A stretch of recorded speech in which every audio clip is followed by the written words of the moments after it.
우리는 지금 교회 새로운 시작이라는 주제로 5번째 시간을 맞이하고 있습니다. 어떤 주제를 지나왔나 우리 한번 그림으로 좀 확인하고 들어가면 좋겠어요. 첫 번째 주가 회개, 세례, 말씀 안에 거하기. 지난주 느헤미야의 기도를 같이 봤죠. 오늘은 성령 충만입니다. 이 성령 충만이라는 주제는 많은 성도들이 아는 듯 하지만 또 가장 왜곡되어 있는 주제이기도 합니다. 그래서 오늘은 이 성령 충만에 대해서 한 3가지 정도 흐름으로 말씀을 좀 나눌까 하는데요. 첫 번째는 성령 충만에 대한 우리의 왜곡된 모습, 그리고 진짜 성령 충만은 어떤 것인가, 그리고 그 성령 충만의 적용은 어떻게 해야 되는가, 그 3가지 단계를 거쳐서 말씀을 좀 나눌까 합니다. 오늘 본문 첫 절을 좀 볼까요? 15절이죠. 그런즉 너희가 어떻게 행할지를 자세히 주의하여 지혜 없는 자같이 하지 말고 오직 지혜 있는 자같이 하여 세월을 아끼라. 때가 악하니라. 자, 여기 지혜라는 주제가 등장을 했어요. 근데 지혜가 2가지로 소개됩니다. 첫째는 지혜 없는 자, 그리고 지혜 있는 자.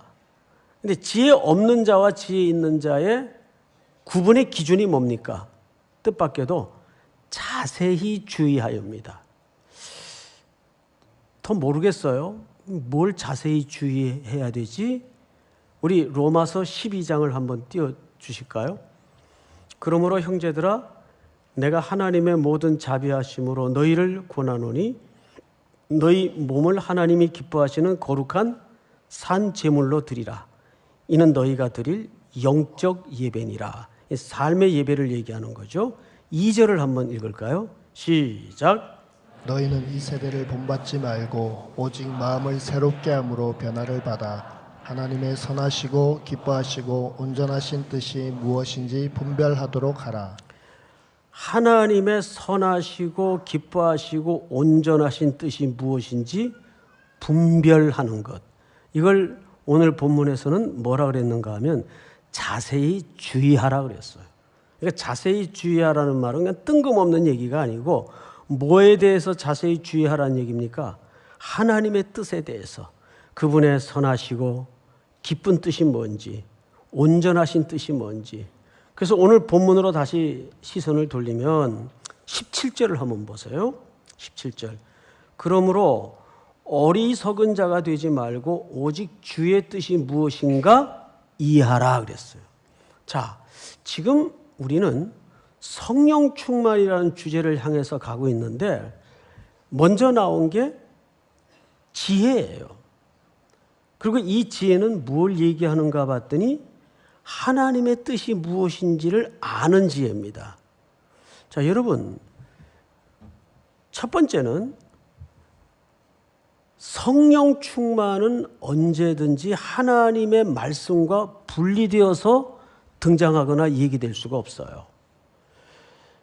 불행히도 한국 교회에서 성령 충만하다고 얘기할 때는 이게 사실 은사주의 쪽으로 많이 들어오다 보니까 성령 충만하면 뭐 은사가 나타나고 뭐 불이 임하고 능력이 나타나고, 성령 충만의 요인 속에는 이런 요소가 없지 않아 있긴 있어요. 근데 문제는 뭐냐 하면 이런 것이 전체가 성령 충만을 대변하는 전부의 모습으로 이해한다는데 문제가 있어요. 그래서 성령 충만하면 뭐 방언도 해야 되고 은사도 나타내야 되고 능력도 나타내야 되고, 그러다 보니까 한국교회에서는 성령 충만하다 그러면 좀 무서워요, 사람들이. 예? 편안해 보이질 않고 그런 쪽으로만 이해를 갖고 있기 때문에. 그러나 성경 전체에서 오히려 성령 충만하다고 할 때는 훨씬 성품적으로 얘기합니다. 갈라디아서에 보면 성령의 9가지 열매가 있어요. 자비, 온유, 양선, 인내, 오래 참음. 이게 성령의 열매 9가지의 주된 내용인데 그 열매라고 말한 것이 뜻밖에도 단수로 되어 있습니다. 열매라는 속성은 복수 아니에요? 그런데 그 원문에서는 단수를 썼어요. 왜일까요? 그것은 한 인격 안에 복합적으로 종합적으로 나타나야 되는 덕목들이기 때문입니다. 생각을 해보십시오. 이 사람 참 온유한데 착하진 않아. 말이 돼요? 저 사람 참 온유한데 인내는 못해. 말이 안 되죠. 그러니까 그 9가지 열매는 전부 한 인격 속에 고르게 통전적으로 나타내야 되는 덕목인데 공통점이 있죠. 전부 성품에 관한 것인데 그게 대인용으로 제시된다는데 문제가 있어요. 관계 속에서 성령 충만해야 된다 그 말이에요. 여기 오늘 16절을 보니까 이렇게 돼 있어요. 세월을 아끼라 때가 악하니라. 이 말이 왜 뜬금없이 여기에 끼어 있을까요? 자, 우선 국어 차원에서 한번 물어보자고요. 아끼라의 반대 개념은 뭐예요? 아낀다. 허비하다, 낭비하다 그 말이죠. 이 말이 여기 성령 충만이 무슨 관계가 있을까요? 결론은 좀 나중에 접근하기로 하고 이 속에는 성령 충만과 매우 밀접한 관계를 갖고 있습니다. 그래서 오늘 본문을 중심 구절을 한번 같이 읽어보십시다. 18절 다 같이 시작. 술 취하지 말라. 이는 방탕한 것이니 오직 성령으로 충만함을 받으라. 자, 여러분 이제 여러분들이 잘 아는 그 술에 대해서 이제 주제가 나왔어요. 술과 성령의 문제는 전혀 어울릴 것 같지 않은데 한 문장에 얹어져 있단 말이에요. 이유가 뭘 것 같습니까? 술이 갖는 속성과 성령님이 갖는 속성의 공통 분모 때문입니다. 자, 술 뭐 하지 말라 그랬죠? 취하지 말라 그랬어요. 이 취하다라는 동사와 충만이라는 동사가 어근을 같이 하고 있습니다. 따라서 한국 사람들이 술에 대해서 갖는 큰 오해 중에 하나가 우리가 보통 술 취한다 그러죠. 근데 술을 양을 많이 먹어서 취한다고 오해를 해요. 아닙니다. 술에는 알코올이라는 성분이 있어서 우리 입을 타고 몸에 흘러들어가면 그 알코올 성분이 제일 먼저 어디를 찾아가냐 하면 우리 몸의 그 컨트롤 타워에 해당하는 중추신경을 찾아갑니다. 중추신경은 우리 몸에 무슨 기능을 하죠? 밸런스를 잡아주고 판단력을 컨트롤합니다. 근데 여기가 딱 알코올로 제압이 되면 지배가 된다는 얘기죠. 취한다는 말은. 여기가 딱 제압이 되면 그때부터 개가 돼요. 네? 이걸 우리는 보통 취한다라는 표현을 써요. 그러니까 제압되다 그 말, 지배되다. 저는 우리 아무래도 청년들을 많이 이제 대하다 보니까 제일 딱한 게 대학 1학년생들이에요. 고3 때까지는 대입이라는 거대한 이 구조 때문에 어쩔 수 없이 새벽 1~2시까지 학원 뺑뺑이를 돌다가 어떻게 이제 대학에 입학을 해놓으면 거의가 1학년 1학기 때 다 무너져요. 그 MT 또는 대학에 들어가서 술에 떡이 돼요. 그래서 오로지 술 먹기 위해서 대학에 들어갈 것 같아요. 그리고 나는 여러 나라를 다녀봤지만 우리나라 대학가만큼 이렇게 술집이 많은 나라를 못 봤어요, 아직. 우리나라 대학가는 어쩌다가 이게 유흥가가 돼 있어요, 유흥가. 예? 물론 젊은이들이 모인 공간이다 보니까 어느 정도는 이해가 되는데 변변한 책방 하나가 올 게 없어요. 전부 술집이에요. 클럽. 여기 가까운데 유명한 거리 있죠? 여러분, 그렇게 사망 때까지 신앙생활 잘 하던 청년들이, 젊은이들이 대학 1학년 되라 다 무너지는 거예요. 이건 술에 대한 잘못된 가르침도 사실은 책임이 있어요. 우리 한국교회는 금주를 가리킬 때 두 가지 측면에서 가르쳤어요. 첫째는 하나님이 지은 몸인데 건강에도 안 좋다. 건강의 차원에서 가르쳤어요. 두 번째는 덕이 안 된다. 건덕의 차원에서 가르쳤어요. 그런 명분이 없지 않아 있겠죠. 그래, 그것은 근본적인 이유가 안 돼요. 우리가 금주를 하는 것은 조금 더 고차원적이고 근본적인 명분이 녹아져 있습니다. 자, 성령의 충만을 받으라 그랬어요. 충만이라는 건 무슨 개념이죠? 지배 개념이에요. 이런 겁니다. 왜 우리가 술을 금해야 되냐 하면 하나님의 백성이 된 예수 그리스도의 피로 구속함을 입어서 하나님의 백성이 된 우리는 우리 자체가 성령이 거하는 전이 된 겁니다. 그래서 우리를 지배하고 우리를 주도하는 분은 이제 그분만이어야 해요. 그래서 우리가 신앙 고백을 한다는 것은 이제 삼위 하나님의 통치권 아래 내 인생을 두겠고 내 지배권을 맡기겠습니다라는 고백이에요. 그런 신앙 고백적 차원에서 술 취하지 말라고요. 근데 이것은 건강이나 건덕의 문제가 아니라 고백의 싸움이에요. 내 인생 전체를 내가 오직 삼위 하나님의 통치와 지배 아래만 두겠습니다라는 고백의 차원에서 술 먹지 말라요. 근데 이거를 그냥 윤리나 도덕적 차원에서 금주하는 이유라면 그건 명분이 별로 없어요. 다시 말해서 술을 기독교가 금하는 것은 고백의 문제가 거기에 걸려있기 때문입니다. 자, 그런데 술 취하지 말라 이는 뭐한 것이니? 방탕. 이 방탕이라는 말이 낭비하다, 허비하다 그 말이에요.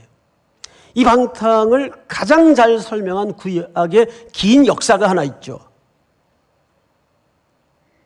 원래 출애굽에서 가나안까지 하나님이 의도한 원래 코스대로 가려면 10하루면 들어가는 길이에요. 그런데 10하루면 들어가는 길을 몇 년 돌아다녔습니까? 40년. 그건 뭐라 그래요? 그걸 낭비라 그래요. 10하루면 갈 길을 40년 돌아다닌 걸 허비했다 그러고 낭비했다 그러는데 오늘 에베소서 5장 18절에서는 그걸 방탕이라고 소개를 했어요. 왜 그런 낭비가 찾아왔나요?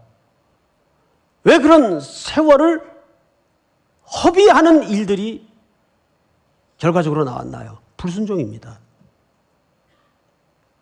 이스라엘 백성들은 급할 때만 하나님을 불러 제꼈지 단 한 번도 진심으로 하나님을 내 구주, 내 아버지, 내 하나님, 오직 나의 주로 진실이 고백했던 적이 없어요.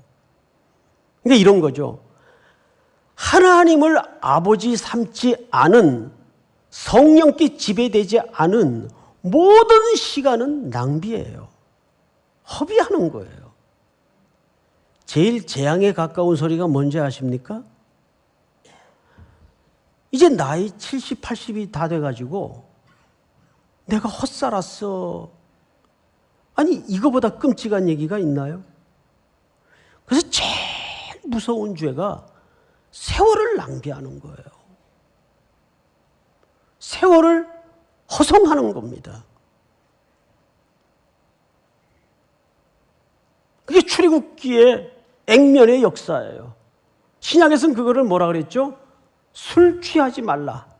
이는 방탕한 것이니, 낭비하는 것이니, 세월을 헛되게 보내는 것이니. 오직 성령의 충만을 받으라. 자, 그렇다면 이제 이 충만의 삶의 현장은 어디로 소개되고 있는가를 좀 실증적으로 구체적으로 만납시다. 여러분 19절을 볼까요? 시와 찬송과 신령한 노래들로 서로 화답하며 너희의 마음으로 주께 노래하며 찬송하며 다 같이 시작. 범사에 우리 주 예수 그리스도의 이름으로 항상 아버지 하나님께 감사하며 그리스도를 경외함으로 피차 복종하라. 앞을 잠깐 보십시다. 지금 읽은 석절은 예배 공동체를 얘기하는 거예요. 시와 찬미로 서로 화답하며 예배 공동체. 다시 말해서 이 성령 충만의 첫 번째 요구의 현장이 교회 공동체예요. 그래서 사도행전 6장에 보면 초대교회가 막 급성장할 때 일꾼을 뽑죠. 유명한 일곱 집사를 뽑아요. 그때 일곱 집사의 선별 기준이 딱 두 가지밖에 없었어요. 성령과 지혜가 충만한 사람이었어요. 거기에서도 성령과 지혜, 즉 하나님의 말씀을 잘 아는 사람, 그 뜻입니다. 뭐 이렇게 총명하고 그런 의미가 아니에요. 그러니까 우리 첫 번째 성령 충만의 현장은 교회 공동체라는 말은 어떤 의미를 던져주고 암시하는 걸까요? 이게 관계적이다 그 말이에요. 이렇게 저희 교회처럼 막 6부씩 예배를 드리고 하는 교회는 이 관계가 참 어려워요. 매일 봐도 옆에는 낯선 사람이 그냥 앉아 있어요. 그러니까 1부, 2부, 3부, 4부가 다 다른 교회예요. 20년씩 교회를 다녀도 예배드리는 부가 다르면 평생에 한 번 만날 일도 없어요. 길거리에서 멱살 잡기 쉽지 서로. 자, 그리고 여기에 또 하나의 의미는 뭐냐면 교회 공동체로서 성령 충만이라면 아까 뉴스 보셨죠? 다음 주 이제 차 못 갖고 와요. 이건 교회가 형편상 어떤 공사 때문에 어떤 일 때문에 성도들이 협조를 구하는 일이에요. 어떻게 해야 될까요? 여기 함께 해야죠. 그래서 최소한 연로하신 분들, 어린아이들, 동반한 부모님들, 또 몸이 불편한 분들에 대해서는 교회가 적극적으로 이 주변에서 주차를 할 수 있도록 배려를 준비하고 있습니다. 그런데 이 10,000명이 넘어가는 성도들 일일이 다 준비는 어렵겠죠. 어떻게 해야 될까요? 여러분들이 여기 협조하셔야 돼요. 다음 주는 대중교통 이용의 날로 우리가 정하고 이렇게 광고를 하는 겁니다. 이것을 순종할 수 있는 가장 확실한 방법은 다음 주에 교회 빠지면 되겠구나. 네? 그러면 안 돼요. 좀 불편하시더라도 대중교통을 이용하십시오. 여기 롯데마트 건너편 주차장 해봐야 큰 표시도 안 납니다. 그거를 우선 그렇다고 해서 차 안 갖고 오는 게 성령 충만이다 이런 공식으로 또 이해를 하면 안 돼요. 그 다음에 두 번째 성령 충만의 현장이 어디로 제시되는가를 보십시다. 22절을 잘 보세요. 아내들이여 자기 남편에게 복종하기를 주께 하듯 하라. 이는 남편이 아내의 머리됨이 그리스도께서 교회의 머리됨과 같음이니 그가 바로 몸의 구주시니라. 즉 누가 누구에게 얘기하고 있죠? 아내들에게 얘기하고 있어요. 그런데 한국말과 성경은 끝까지 읽어야 돼요. 24절을 보시면 그러므로 교회가 그리스도에게 하듯 아내들도 범사에 자기 남편에게 복종할지니라. 남편들아 아내 사랑하기를 그리스도께서 교회를 사랑하시고 그 교회를 위하여 자신을 주신같이 하라. 남편에 대한 요구는 뭡니까? 아내들은 순종만 요구했지만 남편들은 전부를 주라고 요구했어요. 왜? 남편의 맡은 역할의 상징이 그리스도이시기 때문에. 자, 그러면 부부의 최소 단위의 공동체는 어느 공동체입니까? 가정 공동체예요. 그 다음에 무슨 관계가 나오냐면 부모와 자식 간의 관계, 부모는 자녀에게, 자녀는 부모에게 어떻게 해야 되는지를 가족 공동체로 소개되고 있어요. 그러면 성령 충만의 두 번째 삶의 순종의 현장은 가정이란 말이에요. 첫 번째가 교회라면. 제가 이제 여기에서 우리 부모님들에게, 여기 부모님들도 돌아 앉아 계실 텐데 좀 그동안 생각했던 이야기를 좀 하겠습니다.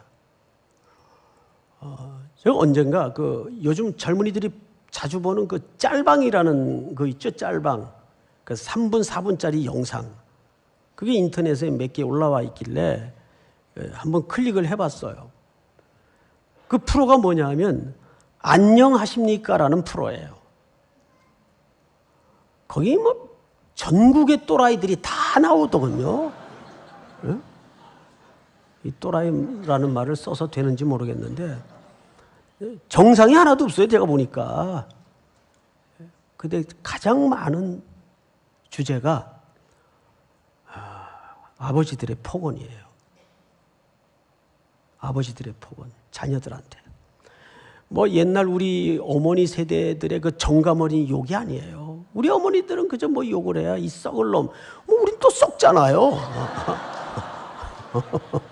그건 뭐 욕이라고 할 수도 없죠. 예? 어차피 다 썩어가고 있는데.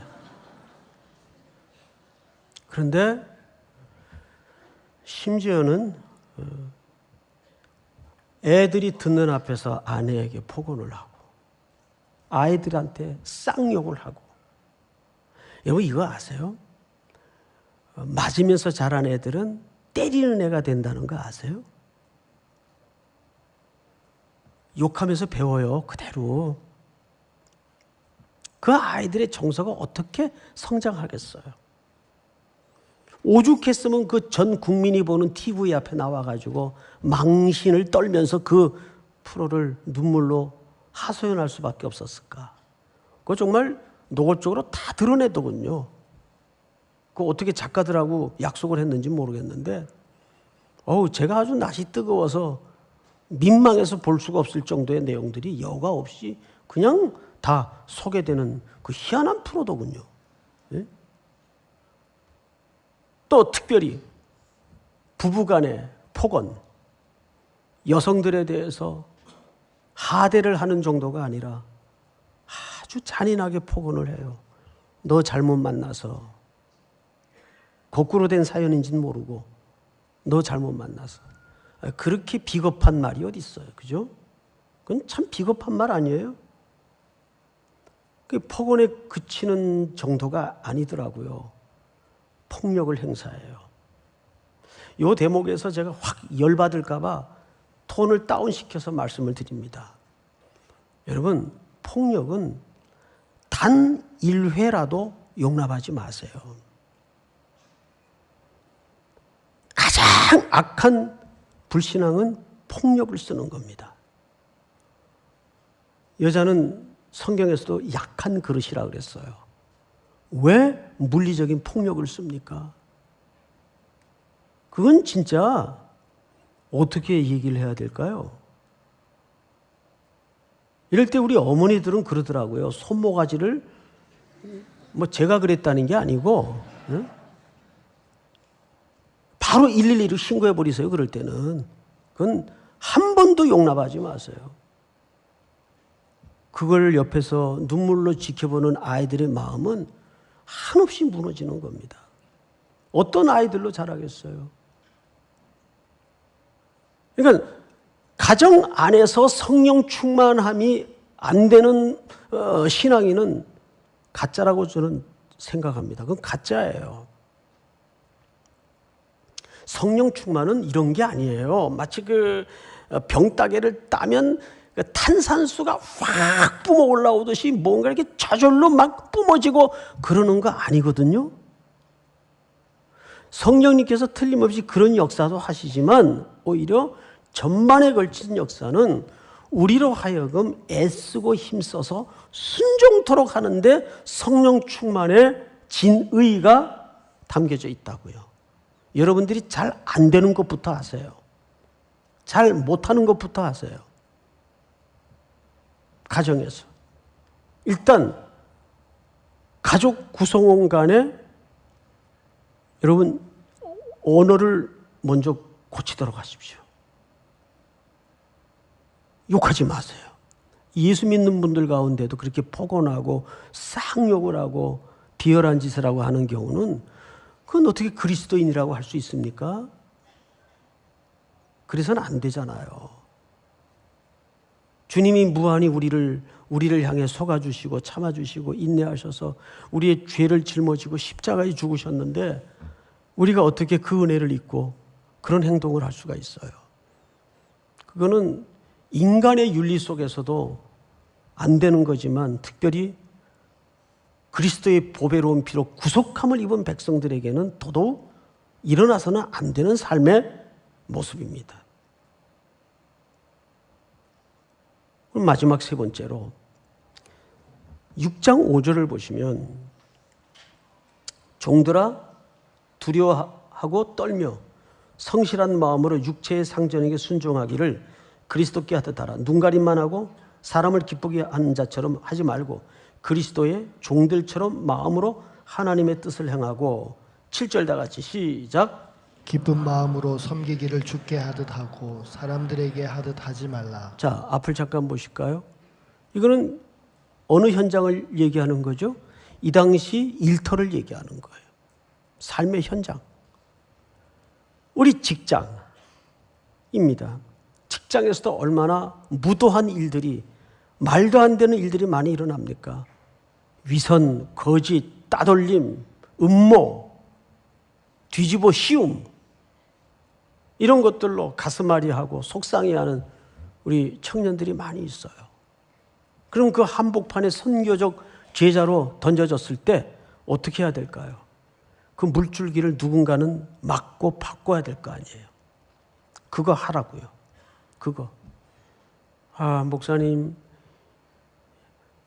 직장 생활 안 해봐서 그런데 그렇게 말처럼 쉬운 게 아니에요. 저는 직장 생활보다 더한 공장 생활을 해봤어요. 남의 집살이가 얼마나 피눈물 나는 일인가 알아요. 제가 오래전에 미국에 집회를 갔는데 그냥 일반 숙소에서 좀 묵으면 좋겠는데 기어코 이 양반이 자기 집에서 강사님을 모시고 싶다 해가지고 남의 집인데 제가 편하겠어요? 불편하죠. 그래서 할 수 없이 이제 그 집에 묵게 됐는데 제가 들어간 집 중에서 아직 그런 놀라운 집을 보질 못했어요. 아예 저택 하나를 그냥 저 혼자 쓰라고 따로 내놓은 거예요. 자기 또 거주할 때는 따로 있고. 저녁을 같이 먹으면서 이제 미국에 수십 년 살아냈던 스토리를 얘기하는데 참 감동적인 간증 하나를 해요.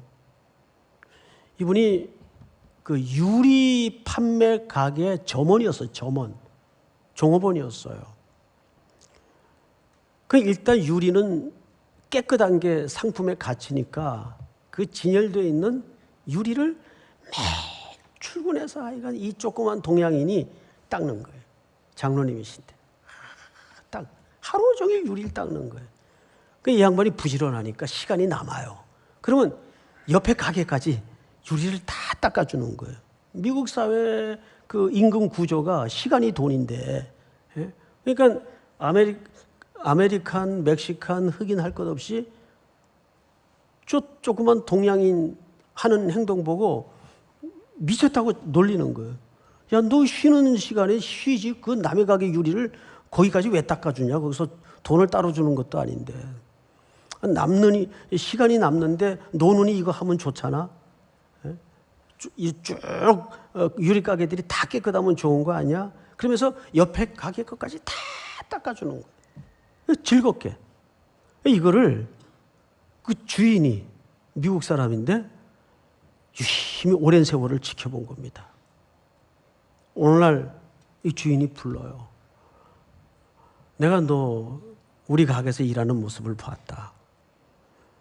너는 여기 더 이상 내 밑에 종업원으로 있기는 아까우니까 내가 지점을 하나 내려고 하는데 이 지점은 1호 지점이다. 이걸 너한테 맡기는 게 아니라 너한테 주마. 그 1호 지점을 내준 거예요, 이 양반한테. 그러니까 그 성실하고 그런 자세로 자기 사업장을 또 운영하다 보니까 사업이 잘 되겠어요, 안 되겠어요? 잘 됐죠. 그래서 어마어마한 갑부가 됐어요. 결과를 얘기하는 게 아니에요. 그 사람이 누구에게 하듯 했을까요? 죽게 하듯. 그 외로운 타지에 떨어져서 오직 주님만 바라보고 총각 시절부터 그렇게 근면하고 성실하게, 돈 주는 것도 아닌데 옆에 가게 유리까지 그렇게 다 닦고 돌아다닌 거예요, 하루 종일. 그런데 그 주인이 그걸 유심히 오랫동안 지켜봤어요. 그래서 1호 지점을 낼 때 아예 그거를 이 장로님한테 그냥 떼준 겁니다. 이게 우리 일터에 사실 죽게 하듯 하는 모습의 모델이겠죠. 그런 것 같아요. 월급을 위해서 사는 사람이 있고 정말 그 현장을 주님의 선교지로서 하나님의 통치와 하나님의 나라가 임하는 차원에서 현장을 사는 사람이 따로 있더라고요. 그거는 꼭 세상의 일터에서만 일어나는 일은 아니에요. 교회 안에서도 얼마든지 구분되어 일어나는 결과들입니다.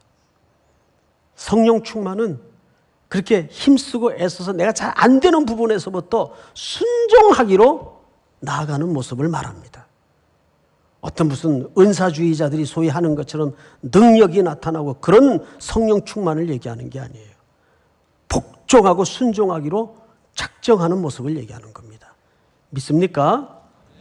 또 한 주도 부르신 삶의 현장에서 신실한 예배자가 되어 성령 충만한 한 주가 될 수 있기를 주의 이름으로 축원합니다.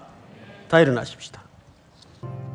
고요히 눈을 감고 오늘 주신 말씀처럼 늘 성령 충만은 먼저 하나님의 말씀과 떨어져서는 안 됩니다. 자세히 주의하여 살핀 후 그 말씀대로 내가 순종하겠습니다. 성령님, 나를 도와주시옵소서. 3가지 삶의 자리를 소개했습니다. 교회 공동체 안에서, 가정 공동체 안에서, 마지막에는 직장의 공동체 안에서 선교적 제자로 살겠습니다. 우선 내가 잘 안 되는 부분, 힘든 부분서부터 순종하겠습니다. 성령님 도와주시옵소서. 충만케 하여 주시옵소서. 나를 지배하여 주시옵소서. 나를 제압하여 주시옵소서. 내 연약함을 불쌍히 여기시고 복종하겠습니다. 우리 한번 주여 부른 다음에 소리내어 통성으로 기도합니다. 주여!